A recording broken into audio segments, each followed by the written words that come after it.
Hello students, welcome to E academy. हम आज करेंगे स्ट्रक्चर ऑफ एटम का सेकेंड लेक्चर। मतलब जितना हमने कल पढ़ लिया है उसके आगे। मैंने आपको बताया था कि स्टार्टिंग के कुछ टॉपिक्स सिलेबस में नहीं है, मैं दोबारा से बता दे रही हूँ। आज भी कुछ टॉपिक्स ऐसे हैं जो सिलेबस में नहीं है, बट जब आप उनको देखेंगे तो आपको ये लगेगा कि कैसे सिलेबस में नहीं है, क्योंकि इनका कनेक्शन आगे वाले टॉपिक्स में डेफिनेटली है।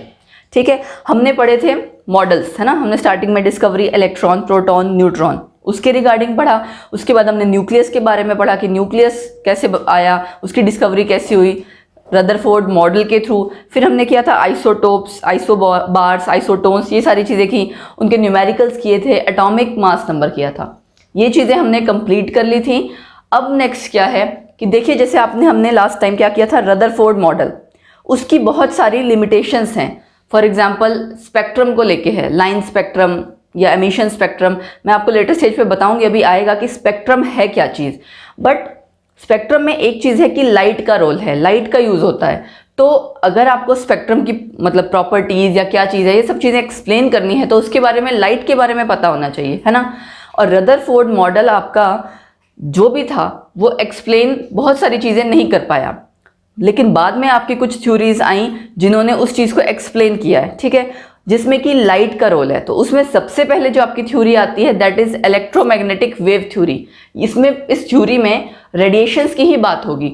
इसके बाद एक और थ्योरी आएगी, ठीक है। बट जैसे जैसे हम एक्चुअली मॉडल की बात कर रहे हैं, आपको पता है हम प्रेजेंटली क्वांटम मैकेनिकल मॉडल पढ़ते हैं, बट बोहर मॉडल भी एक काफ़ी इंपॉर्टेंट मॉडल है। इनफैक्ट मैं ये कहूँगी कि सबसे पहला मॉडल जो परफेक्टली कैरी किया गया या आज तक फॉलो भी किया जाता है बहुत चीज़ों में, वो बोहर मॉडल ही था। ठीक है, तो उससे पहले कुछ टॉपिक्स हैं जो हमें कवर करने हैं, जिसमें कि सबसे पहला टॉपिक है इलेक्ट्रोमैग्नेटिक वेव थ्योरी।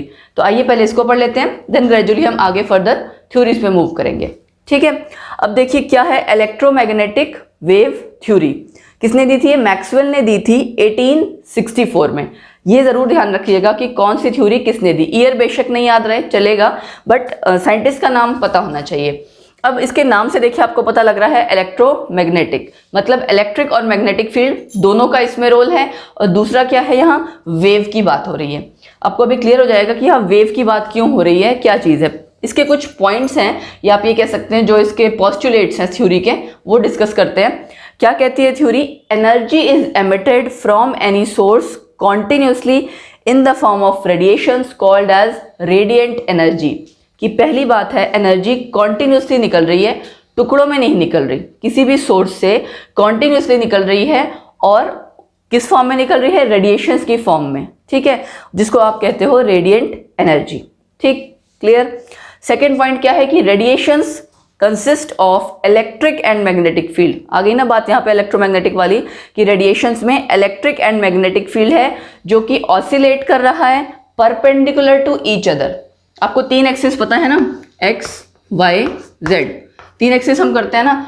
एक एक्सिस पे हमने मैग्नेटिक फील्ड ली, एक पे इलेक्ट्रिक फील्ड, और तीसरी पे है आपकी direction of propagation of radiation. तो तीनों आपस में एक दूसरे के क्या है?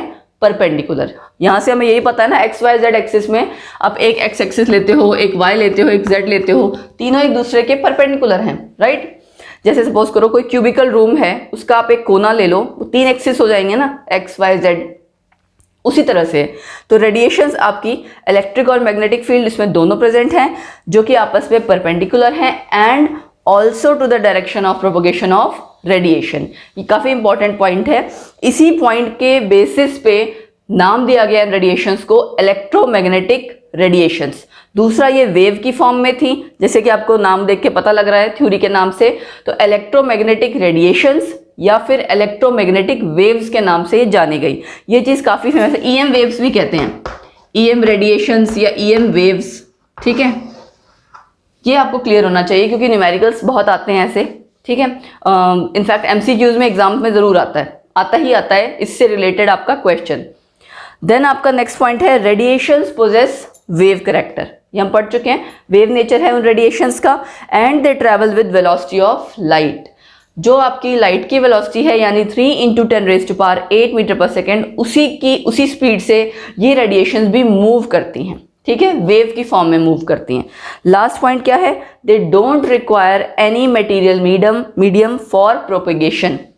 अब इसका क्या मतलब है, जैसे सपोज कीजिए सन की रेज हमारे तक पहुंच रही हैं, वो नॉर्मली आ रही है ना, वो कोई मटेरियल मीडियम नहीं है, ठीक है, वो सिंपल नॉन मटेरियल मीडियम है जिसमें आपकी लाइट प्रोपोगेट करते हुए यहाँ तक आ रही है। सन की रेज लाइट ही है हमारे तक जो पहुँच रही है, तो यहाँ पे भी सेम वही चीज़ है। जैसे आपने कहा वेलोसिटी ऑफ लाइट जो है वही सेम इन रेडिएशंस की वेलोसिटी है, तो सेम प्रॉपर्टी यहाँ पे भी आ रही है इन रेडिएशंस की, कि इनको भी मटेरियल मीडियम की ज़रूरत नहीं होती प्रोपोगेट करने के लिए, मूव करने के लिए। ठीक, ये मेन पॉइंट्स हैं इलेक्ट्रोमैग्नेटिक वेव थ्योरी के। मेनली इस पॉइंट के बेसिस पे इलेक्ट्रोमैग्नेटिक रेडिएशंस या इलेक्ट्रोमैग्नेटिक वेव्स नाम दिया गया। ठीक है, जैसा कि आपको थ्योरी के नाम से पता लग रहा है। अब इसके बाद क्या आया, यहाँ पे हम पूरे में ओवरऑल लाइट के वेव नेचर के बारे में बात कर रहे हैं, है ना। वेव नेचर के बारे में बात कर रहे हैं तो उसमें कई सारी वेव की प्रॉपर्टीज आ जाएंगी। ठीक, जैसे एम्पलीट्यूड क्या होता है, फ्रीक्वेंसी, क्रेस्ट, ट्रो, ये सारी चीज़ें हमें डिटेल में पता होनी चाहिए। तो अब हम नेक्स्ट क्या करेंगे, वेव और उसकी प्रॉपर्टीज क्या हैं, क्योंकि उसके रिलेटेड हमारे कुछ रिलेशंस हैं जो न्यूमेरिकल्स में यूज होते हैं। ठीक, डायरेक्टली या इनडायरेक्टली, क्योंकि जो रिलेशंस आपके वेव के आएंगे, एनर्जी के आएंगे, वो आपके आगे न्यूमेरिकल्स में बहुत जगह यूज होंगे। ठीक है ना, तभी मैंने कहा कि ये बेसिक है स्ट्रक्चर ऑफ एटम का। तो चलिए अब नेक्स्ट मूव करते हैं, वेव एंड इट्स प्रॉपर्टीज। सबसे पहले वेव की कौन सी प्रॉपर्टी है, वेवलेंथ। लेकिन इससे पहले देखिए एक डायग्राम, यहाँ मैंने वेव बनाई हुई है, दो आपके इस तरह से मतलब हम्प दिख रहे हैं आपको। वेव तो आपको वेव ऑलरेडी आप पढ़ चुके हो फिजिक्स में, 9th-10th में आपको ये पता होता है कि वेव कैसी दिखती है। तो यहाँ मैंने ये वेव ड्रॉ की हुई है। ये जो आपकी लाइन है मेन एक्सिस है, यानी कि उसके ऊपर जो होते हैं जितने, उसको हम क्या बोलते हैं, क्रेस्ट, उसके नीचे के लिए ट्रफ। ठीक, दूसरी बात ये है कि क्रेस्ट ट्रफ क्या होता है ये पता होना चाहिए, क्योंकि जितने आपकी इसकी प्रॉपर्टीज हैं, लैम्डा, एम्पलीट्यूड, वो सब इसी पे बेस्ड है। इस फिगर को आपको पता होना चाहिए। सबसे पहले देखिए क्या है, वेव लेंथ, यानी वेव की लेंथ कितनी होगी, इसको आप डिनोट करते हो लैम्डा से, इसको बोलते हैं लैम्डा। ठीक, क्लियर। अब यहां देखिए मैंने यहाँ लैम्डा शो किया हुआ है, यहां से लेके यहां तक, तो दो कॉन्जिक्यूटिव क्रेस्ट हो या दो कॉन्जिक्यूटिव ट्रफ हो।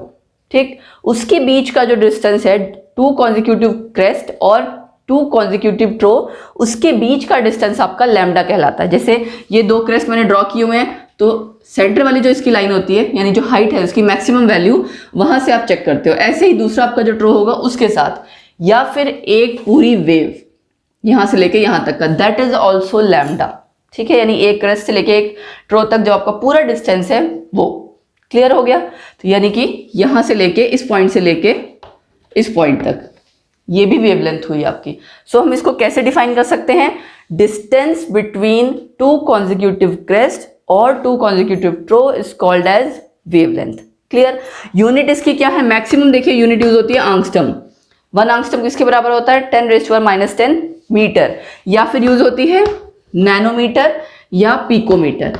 नैनोमीटर मतलब 10⁻⁻9 मीटर, पिकोमीटर मतलब पीसी लिख दिया, सॉरी, पिकोमीटर मतलब 10⁻⁻12 मीटर। ठीक, वेवलेंथ उसकी डेफिनेशन हो गई, किससे डिनोट करते हैं वो पता लग गया, और यूनिट। देन आपकी है अगली फ्रीक्वेंसी। फ्रीक्वेंसी किससे आप डिनोट करते हो, इस साइन से। ठीक है, वी नहीं है, ये थोड़ा सा टिल्टेड जैसा है, इसको हम बोलते हैं न्यू। क्लियर है, न्यू बोलते ऐसा है, सिंबल इसका ये है। फ्रीक्वेंसी देखिए क्या होता है, number of waves passing through a point in 1 second. 1 second में एक पॉइंट से कितनी वेव्स पास कर जा रही हैं वो फ्रीक्वेंसी है। ठीक, number of waves passing through a point, ये एक्चुअली इसकी डेफिनेशन मैंने ऐसे नहीं लिखी, वहां फिगर में ऑलरेडी दिख रहा है, तो क्लियर हो जाएगा। इसकी मैं लिख दे रही हूँ क्योंकि हम उसमें शो नहीं कर सकते हैं। Number of waves passing through a point in 1 second. अब इसकी यूनिट क्या होगी, सेकेंड की बात आ रही है। ठीक है, एक तो इसकी यूनिट यहीं से देख के पता चल रही है, यहां लिख देती हूं मैं यूनिट्स, सेकेंड इनवर्स। ठीक है, सेकेंड इनवर्स, पर सेकेंड है ना, इसका मतलब सेकेंड इनवर्स होगी। या फिर आपकी यूज होती है इसकी यूनिट हर्ट्स, HERTZ। ठीक है, HERTZ ये इसकी यूनिट है, और 1 हर्ट्स आपके होते हैं इज इक्वल टू 1 साइकिल्स पर सेकेंड। तो इसकी कितनी तरह की यूनिट हो गई, हर्ट्स, साइकिल पर सेकेंड, और तीसरी क्या हुई सेकेंड इनवर्स। क्लियर। देन उसके बाद अगला आता है वेलोसिटी। वेलोसिटी यहाँ सी से डिनोट करते हैं। वेलोसिटी सिंपल, जैसे आपका क्या होता है, अगर आप वेक्टर क्वांटिटी की बात करो तो डिस्टेंस अपॉन टाइम होता है ना, सेम वही चीज़ है कि कितना डिस्टेंस वो ट्रैवल कर रहा है एक अमाउंट ऑफ टाइम में। वेलोसिटी आपकी डेफिनेशन सेम है, उसमें कोई चेंज नहीं है। डिनोट आप उसको सी से करोगे, यूनिट भी आपकी सेम है, क्या, मीटर पर सेकेंड। और इलेक्ट्रोमैग्नेटिक वेव्स की वेलोसिटी क्या है, वेलोसिटी ऑफ लाइट। ये अभी हम प्रॉपर्टीज में पढ़ चुके हैं। ये इसकी 2-3 प्रॉपर्टीज है, ऐसे ही 2-3 प्रॉपर्टीज इसकी और हैं, वो भी कवर कर लेते हैं। जैसे ये क्या आपको दिख रही है, एम्पलीट्यूड है ना, एम्पलीट्यूड है, वेव नंबर है, वो कवर कर लेते हैं, फिर करेंगे न्यूमेरिकल्स। नेक्स्ट है एम्पलीट्यूड, जो यहाँ आपको ए दिख रहा था ना, वही एम्पलीट्यूड। एम्पलीट्यूड आप ए से डिनोट करते हो। क्या है ये एक्चुअली, यहाँ देखिए मैंने दोनों जगह शो कर रखा है। तो हाइट है क्रेस्ट की, डेप्थ है ट्रो की, मतलब क्रेस्ट कितना ऊंचा है और ट्रो कितना नीचे है, दैट इज एक्चुअली एम्पलीट्यूड। तो आपको देखने से पता लग रहा होगा इसका यूनिट क्या होगी, कोई लेंथ की यूनिट, यानी सेंटीमीटर। क्लियर। मोस्टली वैसे आपको हो सकता है कि श्योर वैल्यू में भी दियो, बट मोस्टली सेंटीमीटर में एक्सप्रेस करते हैं। कई बार ऐसा होता है यूनिट्स चेंज करके दे दी जाती हैं, बट जिसमें यूजुअली ऑब्जर्व की जाती है वो मैं आपको बता रही हूँ कि यूनिट इसकी सेंटीमीटर है। देन अगला है आपका वेव नंबर, वेव का नंबर। तो number of waves present in 1 centimetre length. ठीक है, number of waves present in 1 centimetre length आपका हो जाएगा वेव नंबर। इसको हम कैसे डिनोट करते हैं, न्यू बार। आपने देखा होगा फ्रीक्वेंसी के ऊपर, फ्रीक्वेंसी का साइन न्यू था ना, उसके ऊपर जब बार लगा दो, एक डैश लगा दो, डैश को हम बोलते हैं बार, तो वो न्यू बार बन जाएगा एंड वो सिंबल है वेव नंबर का। अब इसका एक रिलेशन है किसके साथ, लैम्डा के साथ, जो आपको याद रखना है। It is reciprocal of wavelength. Clear. Reciprocal यानी उल्टा है वेवलेंथ का। तो number of waves present in 1 centimetre length और रेसिप्रोकल है वेवलेंथ का। ये 2 चीज याद रखनी है इसके बारे में। नेक्स्ट है पीरियड। टाइम, पीरियड का मतलब ये कि टाइम ना, ये आप डिनोट करते हो इससे, टॉ बोलते हैं इसको। ठीक, TAU। ये अलग अलग एक्चुअली सिंबल्स हैं। देखो बहुत चीज़ों के सिंबल्स आते जाएंगे, पढ़ते जाओगे, आपको फिजिक्स में भी मिलेंगे, केमिस्ट्री में भी। तो इन सब सिंबल्स का नाम आपको पता होना चाहिए कि किसको साई बोलते हैं, किसको फाई बोलते हैं, क्योंकि जब रिपीटेड मैनर में बोला जाता है तो हमें ध्यान रखना पड़ता है कहाँ पे कौन सा सिंबल है। ठीक, इसीलिए मैं आपको बताती जा रही हूँ साथ के साथ कि किसको क्या बोलते हैं।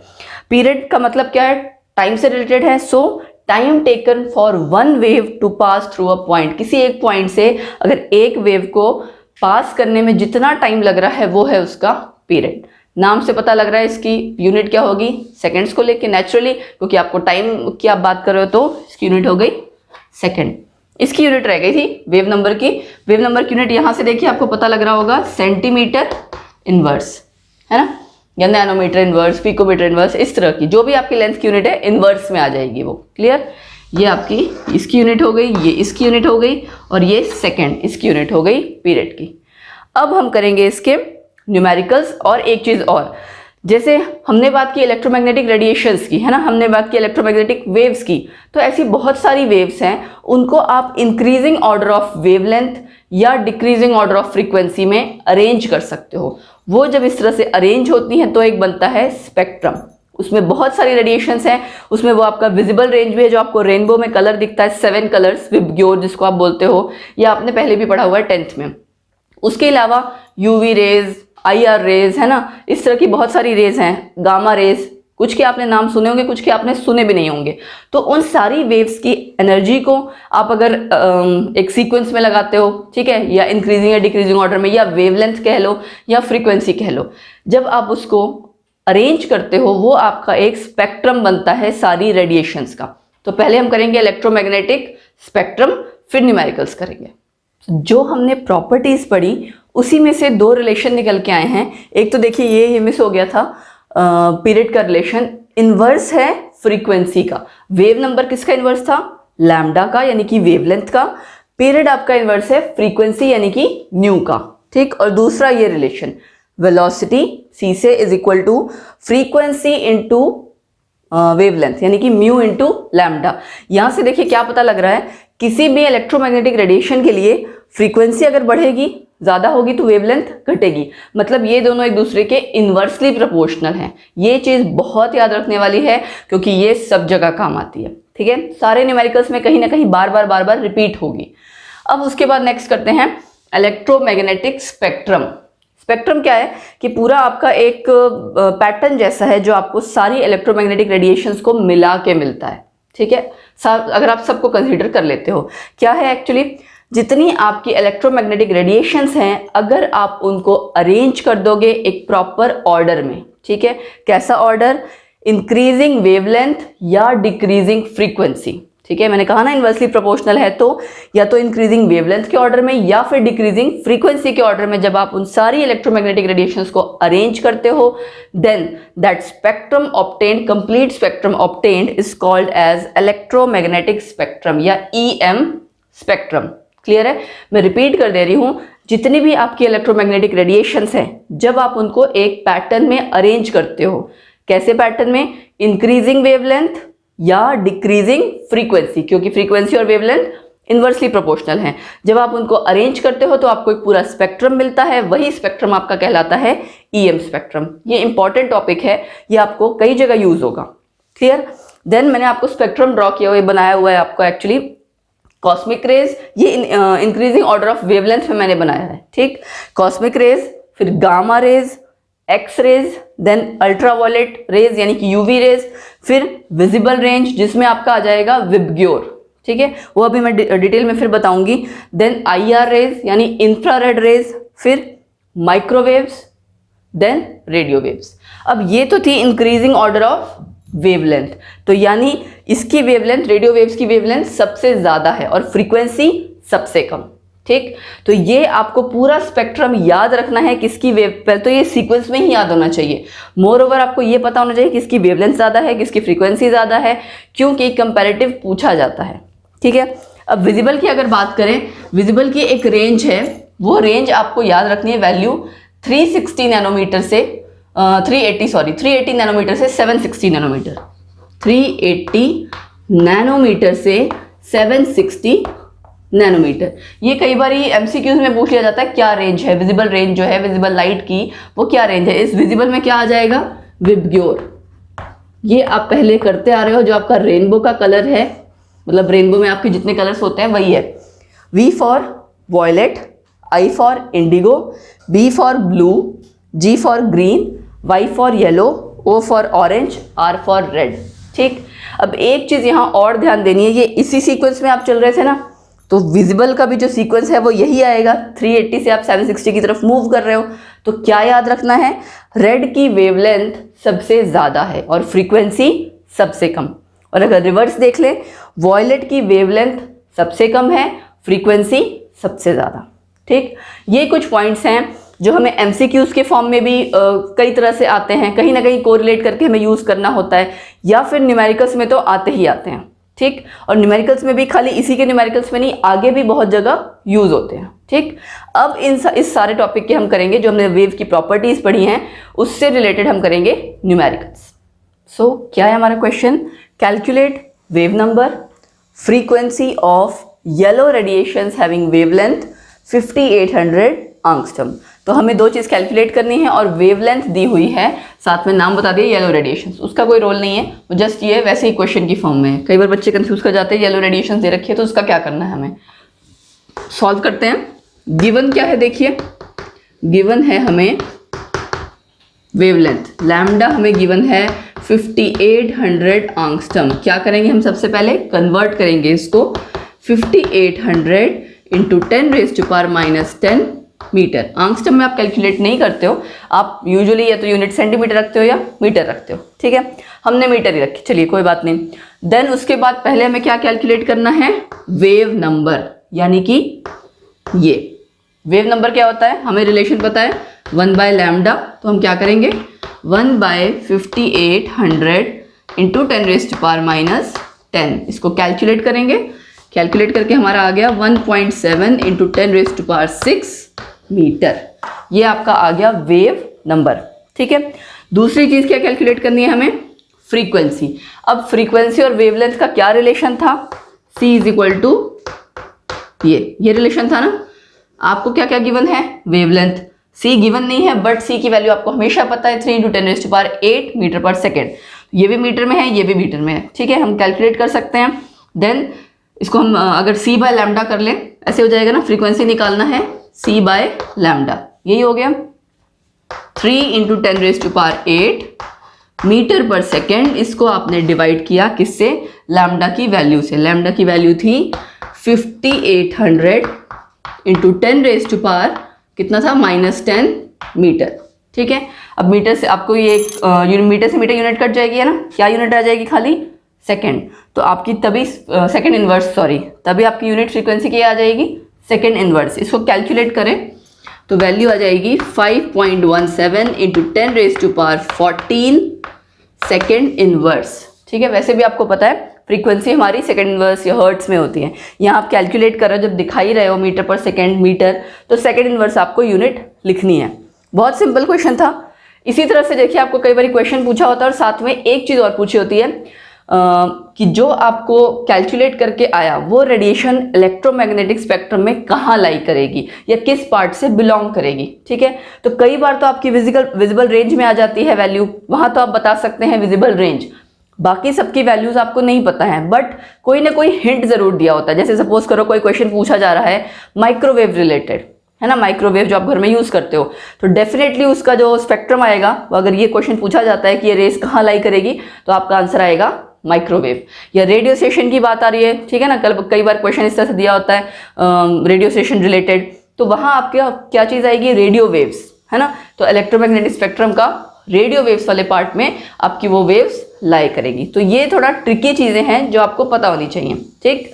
और एक चीज़ और आती है, जैसे आपको विजिबल रेंज लैम्डा में बताइए ना मैंने 380 से 760 नैनोमीटर, तो कई बार ये आता है कन्वर्ट करो इस रेंज को, ये तो था आपकी लैम्डा में, कन्वर्ट करो इस रेंज को फ्रीक्वेंसी में, तो आपको फ्रीक्वेंसी की रेंज निकालनी होती है फॉर विजिबल रीजन। जस्ट यही वाला रिलेशन आपने लगाना है एंड कैलकुलेट कर लेना है ना। लैम्डा का यूज करोगे, फ्रीक्वेंसी देखो निकल रही है ना, यहाँ लैम्डा से फ्रीक्वेंसी निकल रही है, वहां पे भी यही करना है, लैम्डा से फ्रीक्वेंसी निकालनी है, बस रेंज निकालनी है। एक बार आपको 380 वाली की, एक बार आपको 760 वाली की। या फिर हो सकता है कि क्वेश्चन में रेंज 380 760 ना दिया हो, 3800 7600 इस तरह से दिया हो, आंगस्ट्रम साथ में दिया हो, तो जो भी आपको क्वेश्चन में गिवन होगा उसके अकॉर्डिंग, ठीक। इसीलिए मैंने आपको विजिबल रेंज बता दी थी, क्योंकि कई बार वैल्यू ही नहीं दी होती है, जस्ट ये कहा जाता है विजिबल रेंज आपकी जो वेवलेंथ की रेंज है उसको कन्वर्ट करो आप in increasing order of frequency या रेंज ऑफ फ्रीक्वेंसी, तो आपने जस्ट कन्वर्ट करना है, ठीक है। एक और क्वेश्चन लेते हैं, उसके बाद हम फर्दर नेक्स्ट क्वेश्चन पे, क्योंकि इसमें ज़्यादा क्वेश्चन की ज़रूरत नहीं है, जस्ट डायरेक्ट रिलेशन है, इसलिए मैं सिर्फ एक ही और क्वेश्चन ले रही हूँ और उसके बाद फर्दर नेक्स्ट टॉपिक पे मूव ऑन करेंगे। चलिए दूसरा question, calculate wave number of radiations having frequency. अभी हमने क्या किया था, वेव नंबर कैलकुलेट किया था लैम्डा से, अब क्या कैलकुलेट करेंगे। देखिए बेसिकली है कुछ नहीं, जो आपने 4-5 रिलेशंस किए हैं ना, लैम्डा हो गया, फ्रीक्वेंसी, वेव नंबर, पीरियड, ठीक है, वेलोसिटी, इन्हीं सब का यूज करते हुए क्वेश्चंस में आंसर निकलना है। तो वेव नंबर क्या है हमारा, 1/λ, और लैम्डा को अगर आप रिप्लेस करो तो क्या आ जाएगा, ये देखिए c = μ × लैम्डा, यहाँ से लैम्डा क्या हो जाएगा, c/μ। तो मैं इसको क्या लिख सकती हूँ, लैम्डा आपका c/μ है तो 1/λ μ/c, ठीक है। जैसे देखिए इसमें ना बच्चे कई बार जल्दबाजी में गलत कर देते हैं, नहीं आता आप कोई बात नहीं, इस तरह से लिख लीजिए, यही होगा ना c/μ, लैम्डा ये है तो 1/λ μ/c। अब आप कैलकुलेट कर सकते हो, कैसे, म्यू आपको गिवन है 4 × 10⁻14 हर्ट्स बोलो या सेकंड इनवर्स, एक ही बात है, ठीक। And then velocity of light 3 × 10⁸ metre per second cancel out हो गया, फाइनल आंसर किस में आएगा, मीटर इनवर्स में। और आपको पता है यस, वेव नंबर की यूनिट क्या होती है, लेंथ इनवर्स, जैसे सेंटीमीटर इनवर्स हो सकती है या मीटर इनवर्स। ये जब आप कैलकुलेट करोगे तो आ जाता है 1.33 × 10⁶ मीटर इनवर्स। क्लियर। तो इसी तरह के न्यूमेरिकल्स आपको आएंगे, एमसीक्यूज में भी आ सकते हैं, क्योंकि एमसीक्यूज में ये चीज़ आती ही आती है इन सब टॉपिक्स पे बेस्ड, स्पेशली इसका तो रोल कहीं ना कहीं आता ही आता है, ठीक है।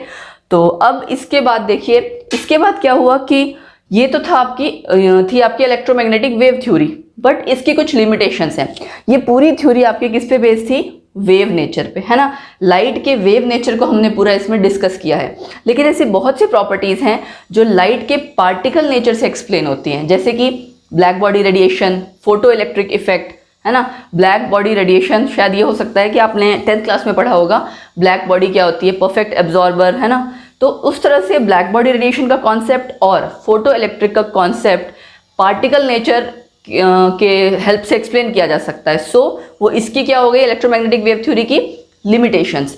उसके बाद आपको इसी तरह हीट कैपेसिटी ऑफ सॉलिड्स, वो भी ये एक्सप्लेन नहीं कर पाई थी थ्योरी। देन एक चीज़ और है line spectrum, specially reference to hydrogen को लेके। मैंने आपको कहा था स्पेक्ट्रम आगे आएगा, ठीक है। लाइन स्पेक्ट्रम, तो वो भी हाइड्रोजन को लेके ये थ्योरी एक्सप्लेन नहीं कर पाई थी, क्योंकि इन सब चीज़ों में पार्टिकल की बात होगी।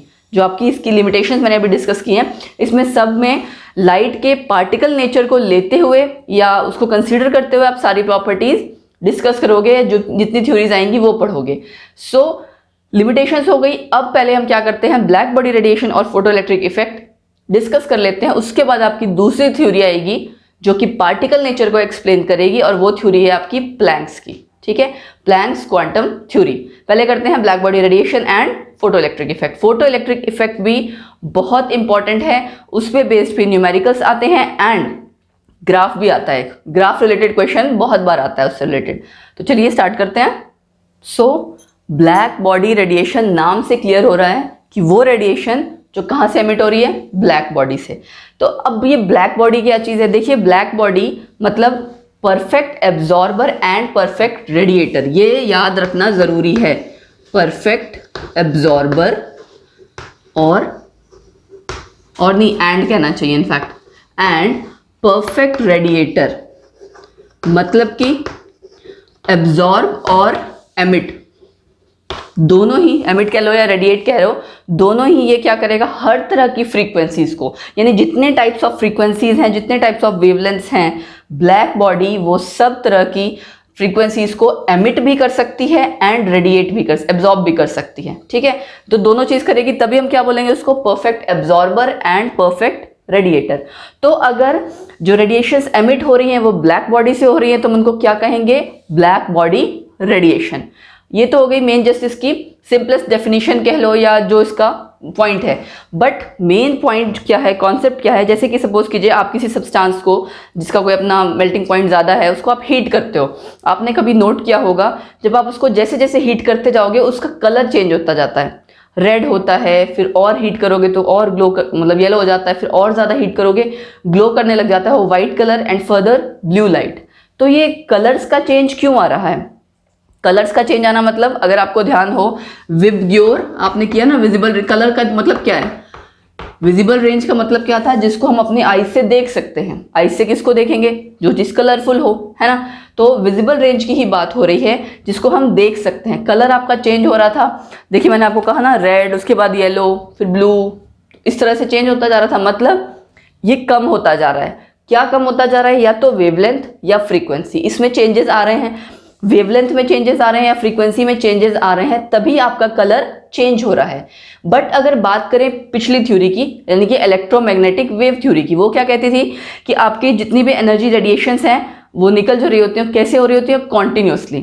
कॉन्टिन्यूसली का मतलब क्या है, इलेक्ट्रोमैग्नेटिक वेव थ्योरी के अकॉर्डिंग मैं यहाँ शॉर्ट में लिख देती हूँ, ठीक है। एनर्जी जो आपकी निकल रही थी, कॉन्टिन्यूसली निकल रही थी, उसका मतलब क्या है, that is dependent on intensity, ठीक है, डिपेंडेंट ऑन इंटेंसिटी।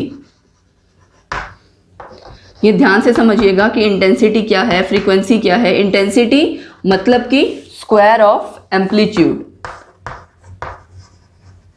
ठीक, स्क्वायर ऑफ ए लिख देती हूं मैं, क्योंकि हम पढ़ चुके हैं A amplitude, square of amplitude, but independent on frequency और वेवलेंथ पे ये डिपेंड नहीं करती, ठीक है, इनडिपेंडेंट है।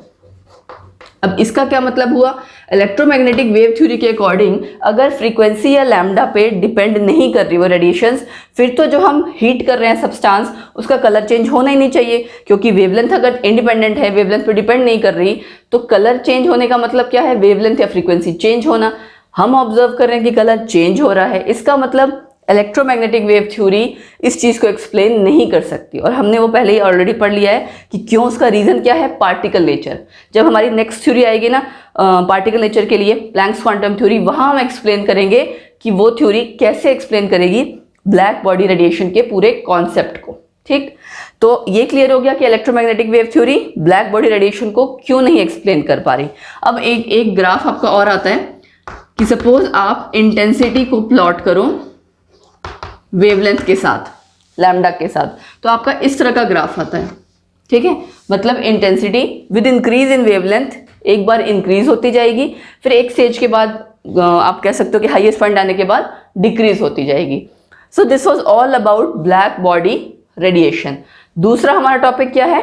Photo electric effect. ठीक है, अब वो पढ़ते हैं। नेक्स्ट है photo electric effect. Photo electric effect नाम से पता लग रहा है कि इलेक्ट्रिसिटी या कुछ इस तरह की चीज जनरेट हो रही है, और दूसरा फोटो वर्ड का मतलब लाइट का यूज हो रहा है। ठीक है, क्या है फोटो इलेक्ट्रिक इफेक्ट? जब कुछ रेडिएशंस आपकी किसी सरफेस ऑफ मेटल पे गिरती हैं जिनकी फ्रीक्वेंसी कितनी हो? Greater than a minimum frequency, वो अगर किसी सरफेस ऑफ मेटल को स्ट्राइक करेंगी तब इलेक्ट्रॉन्स इजेक्ट आउट होते हैं from that surface of metal. ये है आपका फोटो इलेक्ट्रिक इफेक्ट। सिंपल सी चीज़ है कि आपको सपोज करो सरफेस ऑफ मेटल पे इलेक्ट्रॉन्स निकालने हैं। वो इलेक्ट्रॉन्स कहाँ हैं? सरफेस ऑफ मेटल की बात कर रहे हैं, यानी एटम होगा आपका, जो भी मेटल है उसका एटम होगा।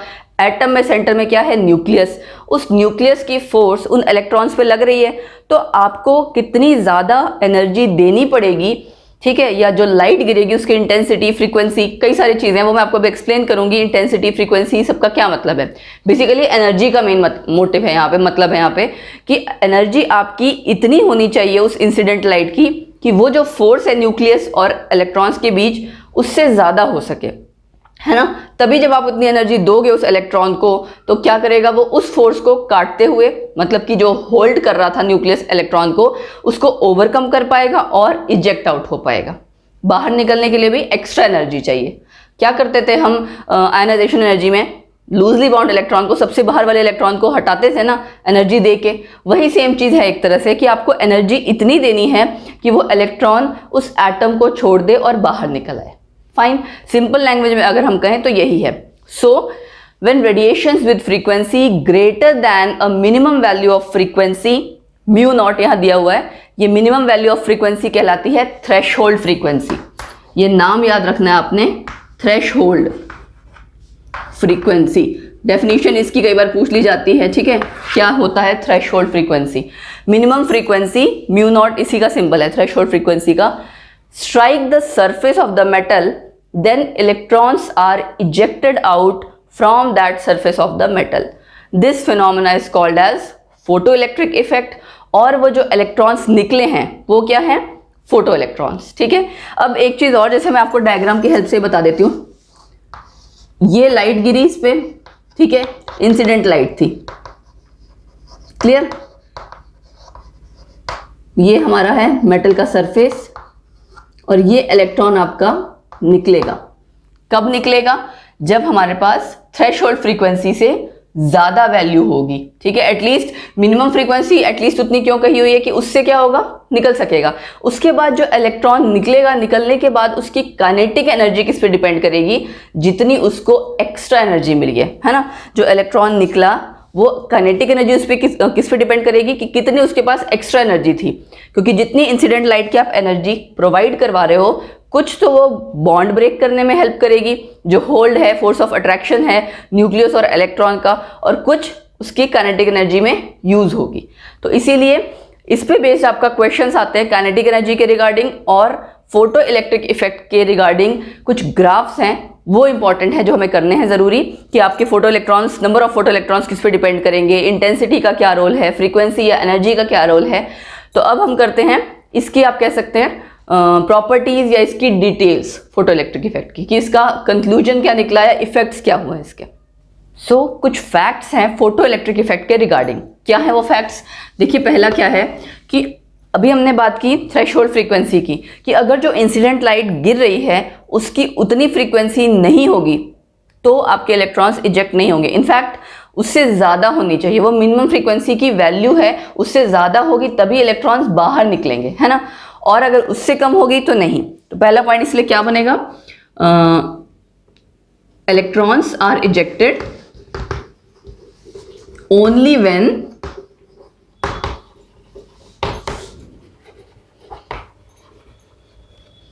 threshold, only when value of frequency, you can say value of frequency is greater than threshold frequency, ठीक है।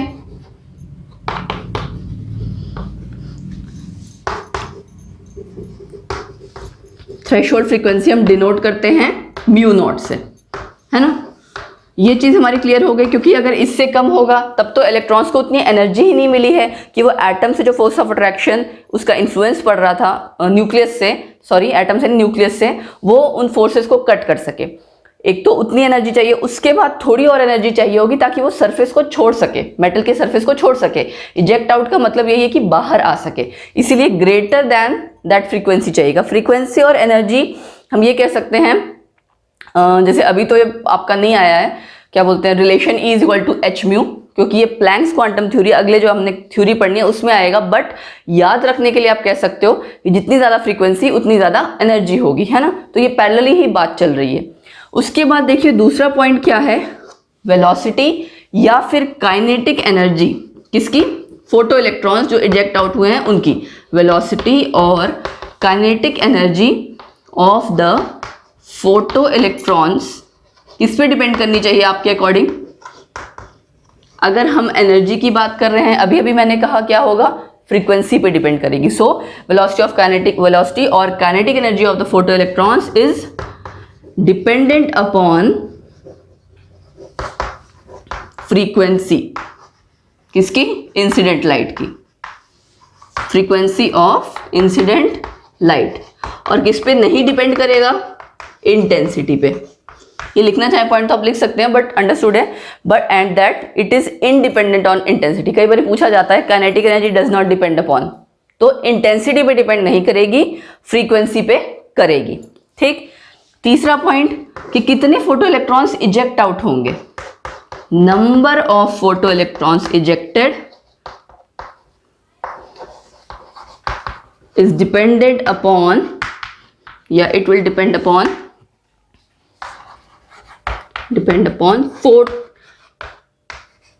intensity of the incident light, ठीक है। तो यहां से हमें 2-3 पॉइंट्स कंसीडर किए हमने, क्या कि इंटेंसिटी का क्या रोल है, फ्रीक्वेंसी का क्या रोल है, कौन किस पे डिपेंड कर रहा है। ये 3 पॉइंट्स बहुत इंपॉर्टेंट है। जैसे अच्छा ये थ्रेशोल्ड फ्रीक्वेंसी की बात हो रही है ना, अगर इसी को आप कह दो minimum energy required to eject that electron, वो उसके लिए वर्ड हो जाएगा वर्क फंक्शन, ठीक है, वर्क फंक्शन। ये याद रखिएगा क्योंकि वर्क फंक्शन भी कई बार पूछ लिया जाता है। MCQs में आपको सपोज करो 4 ऑप्शन या सेंटेंसेस दिए हैं, पूछा जाए वर्क फंक्शन क्या है, work function is defined as, तो वहां से आपको ये चीज़ क्लियर होनी चाहिए। मिनिमम फ्रीक्वेंसी को हम थ्रेशोल्ड फ्रीक्वेंसी कहते हैं, मिनिमम एनर्जी रिक्वायर्ड को वर्क फंक्शन कहते हैं, ठीक है। W0 से हम इसको डिनोट कर देते हैं। तो 3 पॉइंट्स हमारे सामने आए। पहला वही सेम कि ग्रेटर दैन थ्रेशोल्ड फ्रीक्वेंसी होना चाहिए। दूसरा कि वेलोसिटी या फिर काइनेटिक एनर्जी डिपेंड करेगी फ्रीक्वेंसी पे और इंटेंसिटी पे डिपेंड नहीं करेगी। तीसरा number of photo electrons ejected out depend करेगा इंटेंसिटी ऑफ इंसिडेंट लाइट पे, ये फ्रीक्वेंसी पे नहीं करेगा। ये दोनों आपको बस ध्यान रखने वाली चीज़ है। और ध्यान रखने का एक ही तरीका है, काइनेटिक एनर्जी इक्वल टू, इसका मतलब क्या हुआ, हाफ mv², यानी वेलोसिटी और काइनेटिक एनर्जी एक साथ चलेंगे और एनर्जी किस पे डिपेंड कर रही है, पैरेलली फ्रीक्वेंसी पे, है ना। तो आपको इससे याद रहेगा, आई होप ये पॉइंट आपको भूलेगा नहीं, क्योंकि इसका बहुत रोल है। इस पे क्वेश्चंस ग्राफ्स काफ़ी आते हैं। अब इस पे हमें नेक्स्ट थ्योरी करनी है, प्लैंक्स क्वांटम थ्योरी। उसमें इन दोनों इफेक्ट्स को अच्छे से एक्सप्लेन किया गया है, क्योंकि हमें पता है इलेक्ट्रोमैग्नेटिक वेव थ्योरी ने ये दोनों कॉन्सेप्ट्स एक्सप्लेन नहीं कर पाई थी, क्योंकि वो क्या कंसिडर करता था कि लाइट का वेव नेचर है ना। बट ये दोनों इफेक्ट्स क्या कंसिडर कर रहे हैं कि पार्टिकल नेचर है लाइट का। तो इसीलिए दोनों इफेक्ट्स को एक्सप्लेन करने के लिए एक नई थ्योरी आई, प्लैंक्स क्वांटम थ्योरी। वो दोनों हम उसमें एक्सप्लेनेशन देखेंगे कि क्या होगी, वहां पे वो ग्राफ्स आएंगे जिसकी कि मैं बात कर रही थी। ठीक, चलिए करते हैं Planck's quantum theory. Next theory है प्लैंक्स क्वांटम थ्योरी। ठीक है, किसने दी थी? मैक्स प्लैंक ने, नाम से पता लग रहा है 1900 में दी थी। इसी थ्योरी को फर्दर एक्सटेंड किया था आइंस्टीन ने 1905 में। ठीक है, अभी आपको इसमें इक्वेशंस आएंगी बीच में, आइंस्टीन इक्वेशन भी आएगी। तो क्या थी ये थ्योरी? सबसे पहले तो ये कि क्या बताती है, पार्टिकल नेचर ऑफ किसका? इलेक्ट्रोमैग्नेटिक रेडिएशन का, particle nature of EM radiation. ठीक, जैसे हमने इलेक्ट्रोमैग्नेटिक वेव थ्योरी करी, वो वेव नेचर बताती थी, और ये क्या बताएगी? Particle nature. इसके कुछ पॉइंट्स हैं, अब आपको ध्यान हो, इलेक्ट्रोमैग्नेटिक थ्योरी में क्या कहा गया था कि आपकी रेडिएशंस एमिट हो रही हैं या एब्जॉर्ब हो रही हैं कॉन्टिन्यूसली। तो अब आपको यहाँ याद रखना है कि ये है डिसकॉन्टिन्यूसली। ठीक है, तो क्या आ गया आपका सबसे पहला point? The radiant energy is emitted और एब्जॉर्ब्ड, दोनों ही हो सकता है ना, एमिट भी कर सकता है और एब्जॉर्ब भी कर सकता है। दोनों के केस में एनर्जी का रोल तो आ ही रहा है। The radiant energy is emitted और absorbed discontinuously in the form of, discontinuous होगा तो नेचुरली छोटे छोटे पैकेट्स में आएगा, रुक रुक के आएगा, तो एक आप उसको कह सकते हो पैकेट ही बोल सकते हो। डिसकॉन्टिन्यूसली in the form of discrete packets of energy, यानी कि अलग अलग पैकेट्स ऑफ एनर्जी आपको मिलेंगे, जिसकी फॉर्म में कि वो लाइट की आप, जिस रेडिएंट एनर्जी की आप जो बात कर रहे हो। ठीक है, अब बात आती है कि उस डिस्क्रीट पैकेट्स ऑफ एनर्जी को हम कहेंगे क्या? दे आर कॉल्ड एज, साथ में लिख लेते हैं इसके, कॉल्ड एज क्वांटम। और अगर लाइट की बात करेंगे तो सेम यही वर्ड क्या बन जाएगा? फोटोन। मतलब वो डिस्क्रीट पैकेट्स ऑफ एनर्जी, अगर आप उनको लाइट के केस में बात करो, इन केस ऑफ लाइट लिख देती हूँ मैं यहाँ पे, आपके लिए सही हो जाएगा। इन केस ऑफ लाइट, अगर आप लाइट के लिए बात करो तो सेम पैकेट्स ऑफ एनर्जी को आप क्या कहोगे? फोटोन। ये है इसका पहला पॉइंट। दोबारा कर लेते हैं कि रेडिएंट एनर्जी जो एमिट हो रही है, एब्जॉर्ब हो रही है, दोनों केस में कैसे होगी? डिसकॉन्टिन्यूसली, मतलब लगातार नहीं आ रही, रुक रुक के आ रही है। तो जो वो रुक रुक के आ रही है उसमें एक बार में जो आ रहा है that is discrete packet of energy, जिसको कि हम कहते हैं क्वांटम, या मल्टीपल होगा तो क्वांटा बोल देते हैं। ठीक है, और अगर लाइट के केस में आप बात करोगे तो फोटोन।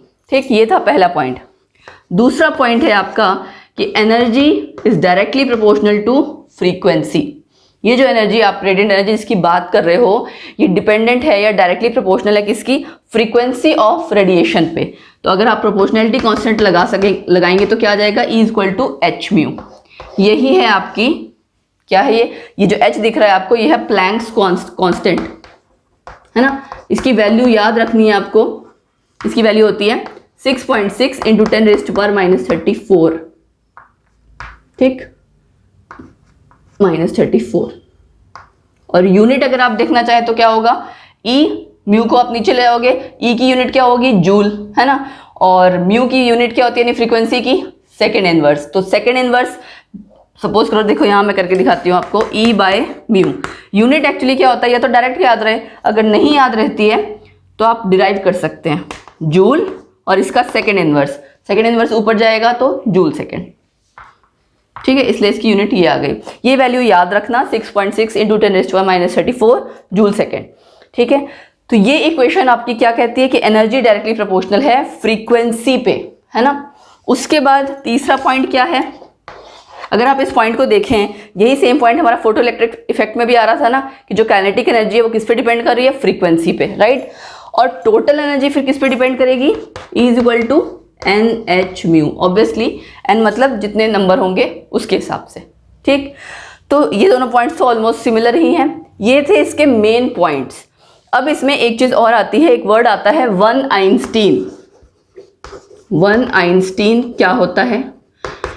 जो भी ये एनर्जी की आप बात कर रहे हो, अगर ये आप 1 मोल के लिए कंसीडर करो तो वो बन जाता है 1 Einstein. That's it. 1 mole packet of energy, 1 mole of quantum आप कहोगे कि energy possessed by 1 mole of quantum, that is 1 Einstein. ठीक, ये हो गया बेसिक आपका प्लैंक्स क्वांटम थ्योरी का। अब हम क्या करेंगे कि कैसे एक्सप्लेन करेगा ब्लैक बॉडी रेडिएशन को और फोटो इलेक्ट्रिक इफेक्ट को। 1 आइंस्टीन का अच्छा फॉर्मूला क्या होगा? देखिए, 1 आइंस्टीन मैंने क्या कहा? Energy possessed by 1 mole of quanta. 1 mole का मतलब एवोगैड्रो नंबर। तो फॉर्मूला क्या हो जाएगा, N naught H mu. N naught आपका एवोगैड्रो नंबर, ठीक है। इन केस अगर कभी न्यूमेरिकल में आपका ये आ जाए 1 आइंस्टीन तो आपको क्लियर हो। अब बात करते हैं एक्सप्लेनेशन किसकी, ब्लैक बॉडी रेडिएशन की, by this Planck's quantum theory. Black body radiation में क्या हो रहा था, हमने क्या कहा था कि किसी सब्सटेंस को हम हीट करते हैं तो जैसे जैसे हीट करते जाएंगे उसका कलर चेंज होता जा रहा है। कलर चेंज हो रहा है मतलब हमने स्पेक्ट्रम में पढ़ा था, कलर चेंज हो रहा था मतलब वेवलेंथ और फ्रीक्वेंसी चेंज हो रही थी। फ्रीक्वेंसी चेंज हो रही थी मतलब एनर्जी की बात आ गई।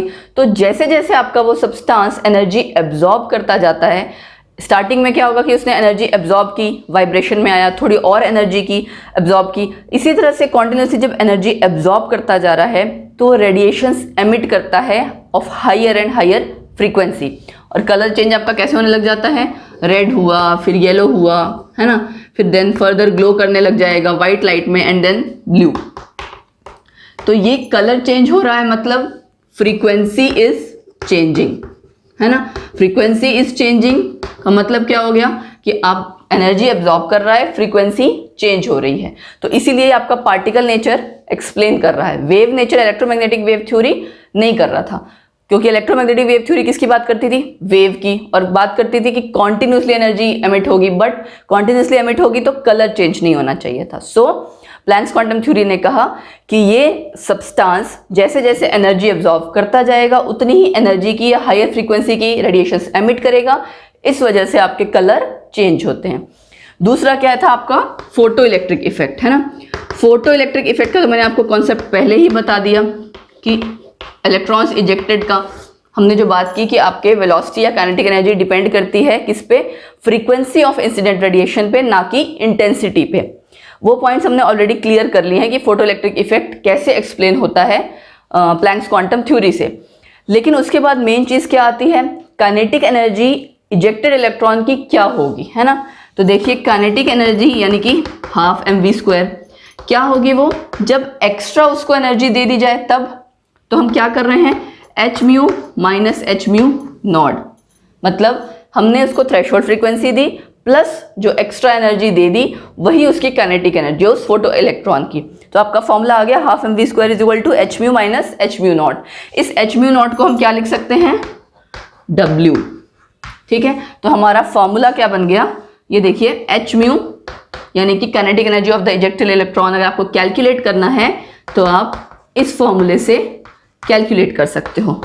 और ये आपकी जो इक्वेशन आई, ये इक्वेशन है आइंस्टीन फोटो इलेक्ट्रिक इक्वेशन, ठीक है ना, आइंस्टीन फोटो इलेक्ट्रिक इक्वेशन।